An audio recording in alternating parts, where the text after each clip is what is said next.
Halo, Assalamualaikum warahmatullahi wabarakatuh teman-teman, apa kabar? Alhamdulillah kita jumpa lagi ya di season video saya kali ini. Saya mau cerita-cerita aja. Jadi teman-teman, beberapa waktu yang lalu tuh ada yang konsultasi ke saya, tanya jawab di grup secara pribadi lewat WA pribadi. Jadi singkatnya begini, dia mungkin kesel dengan teman ataupun sahabatnya yang dia sudah anggap itu teman-teman itu sebagai saudara atau keluarga, sampai kebaikannya luar biasa, semua dikasih, dia sering ngasih hadiah, bahkan THR pun dikasih dalam jumlah yang tidak sedikit pokoknya. Dan kalau orang ini minta bantuan selalu langsung dibantu gitu. Cuma orang ini sudah begitu masih sering nyakitin tuh gimana nyakitannya itu ya. Mungkin tidak dengan kata-kata ya, tapi dengan sikap. Misalnya contoh ya, ketika si sahabat yang curhat ini tadi minta bantuan kepada temennya, sering kan WA-nya nggak dibalas, didiamin sampai berminggu-minggu. Padahal kalau dia diminta tolong tuh nggak menolong.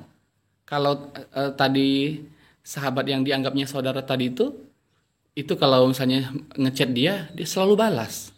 Tapi tiba-tiba di satu momen ketika temannya yang suka bantu ini tadi mengechat minta tolong sesuatu, balasnya bisa berminggu-minggu, bahkan nggak dibalas sama sekali. Nah kayak gitu kan, itu namanya secara tidak langsung dengan sikap itu sudah sama dengan kita tidak menghargai persaudaraan. Itu yang pertama. Yang berikutnya sama dengan kita itu bersikap menyepelekan atau tidak menganggap itu menjadi saudara kita, atau tidak menganggap dia itu, tidak menghargai kebaikannya selama ini. Kan sama dengan begitu, dan kita secara tidak langsung melukai hati dan perasaannya. Ya kan? Anda punya teman atau sahabat nggak yang model begini nggak sih?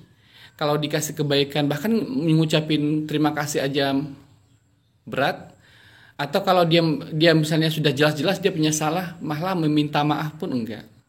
Bayangkan ya, temannya ini bilang dia sudah dikasih THR ya sehari sebelum Lebaran, hari H Lebaran aja ngucapin selamat hari raya aja nggak mau. Nah gitu, itu ada model orang begitu. Itu sama dengan Anda menyakiti perasaan, melukai atau tidak menjalin hubungan baik sesama Muslim gitu, tidak menghargai kebaikan orang. Jadi kalau bagi saya sih gini prinsipnya, tidak ada yang perlu dipusingkan, tidak ada yang perlu kita khawatirkan dengan masalah. Kalau ada orang yang menyakitin, kalau satu orang menyakitin hati orang yang beriman, Anda hati-hati ya, jangan sekali-kali Anda dengan mudah menyakiti perasaan orang lain, melukai perasaan hati orang-orang yang beriman. Orang beriman itu maksudnya bagaimana? Dia sudah menjaga sholat 5 waktu, taat, dia menjaga sholat tahajud, menjaga puasa, bahkan dia adalah ahli salawat yang dekat dengan Rasulullah SAW. Dia senantiasa menjaga amal-amal salawat. Kalau ada orang seperti ini lalu Anda lukai, Anda hati-hati. Kenapa? Ya, kalau Anda ketika dia sholat tahajud, Anda didoakan oleh dia melapor kepada Allah atas perbuatan Anda, bagaimana? Ya, dengan sedekahnya, dengan infaknya, dengan puasanya, lalu kemudian dia melapor kepada Allah atas sakit hatinya kepada Anda, lalu atas sakit hatinya dengan Anda kepada Allah, bagaimana? Kelar hidup lo. Ya, Allah tidak akan Allah tidak akan berdiam diri melihat ada seorang hambanya yang beriman, bertakwa lalu disakiti. Itu Allah turun tangan langsung. Dan Allah doa-doa orang yang seperti itu, yang tersakiti kemudian apalagi dia orang yang dekat dengan Allah, itu tembus langit doanya. Anda hati-hati. Jadi kalau bagi orang yang memang terlukai perasaannya oleh orang yang seperti itu, ya tidak perlu khawatir. Kenapa? Karena Anda bersama Allah. Bagi orang yang melukai, ya Anda yang suka melukai hati orang, saya sarankan Anda minta maaf lah, ya, minta maaf agar hidup Anda tenang, agar hidup Anda damai, agar pembalasan Allah kepada Anda bisa ditangguhkan karena perbuatan Anda sendiri. Karena doa-doa orang yang tadi itu bisa langsung mengenai Anda begitu. ya. Jadi Anda meminta maaf kepada orang yang Anda sakiti, kemudian jangan diulangi lagi perbuatan-perbuatan seperti itu. Memang tidak ada manusia yang sempurna, manusia pasti ada salah, ya. Tapi belajarlah dari kesalahan agar semakin hari kita semakin baik. Begitu. Jangan kita merasa hidup paling sempurna, hidup paling baik. Tidak boleh ada yang ditegur dari kehidupan kita. Ada orang juga berprinsip gini, ya itulah aku. Aku ya begini orangnya. Gimana ya cara berpikir? Memang manusia itu ada orang yang memang sifat-sifatnya berbeda-beda. Cuma kalau sudah ketahuan ada sifat-sifat jelek, jadi jangan kita berlindung diri di balik aku ya begini orangnya. Itu bukan prinsip. Kenapa? Karena itu akan justru memojokkan Anda sendiri. Kenapa? Bayangkan misalnya gini, saya seorang pencuri, ya, seorang perampok, lalu ada yang menegur saya, kamu jangan mencurilah, kamu jangan merampok, itu nggak bagus, itu merugikan orang lain. Lalu saya jawab, ya saya memang begini orangnya. Kalau kamu nggak suka ya sudah, kamu go out. Apakah menurut Anda setuju dengan pendapat saya? Gitu loh.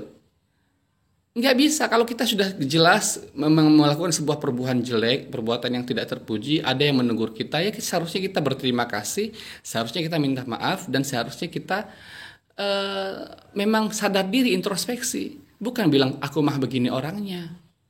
Kita misalnya suka melukai perasaan ibu kita, ya suka membuat ibu kita tersinggung, lalu ada yang menasihatin kita, aku ya begini orangnya. Menurut Anda bagaimana? Enggak, itu bukan hal yang dipertahankan.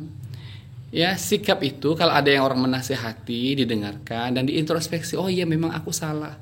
Kalau kita memang ada salah sama siapapun, sama manusia, minta maaflah sebelum Anda mendapatkan balasan dari Allah atas doa orang yang Anda pernah zolimi, Anda pernah sakiti hatinya.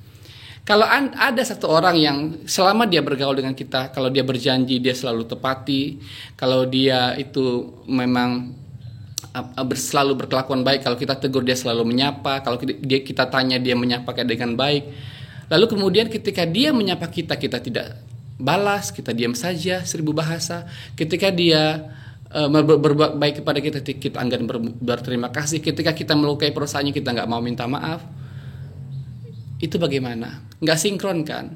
Apakah menurut Anda sudah merupakan orang yang terpuji dengan bersikap seperti itu? Nah ini camkan ya. Jadi begitu jawaban saya. Jadi kepada orang yang terluka, kepada orang yang disakiti, tidak ada hal yang perlu dikhawatirkan karena Allah bersama Anda.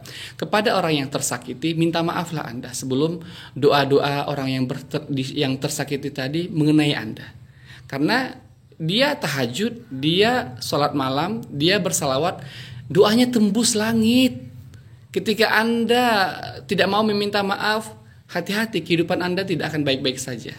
Karena Allah bersama dengan orang yang beriman dan bertakwa dan mendekatkan diri kepadanya. Begitu, Assalamualaikum warahmatullahi wabarakatuh.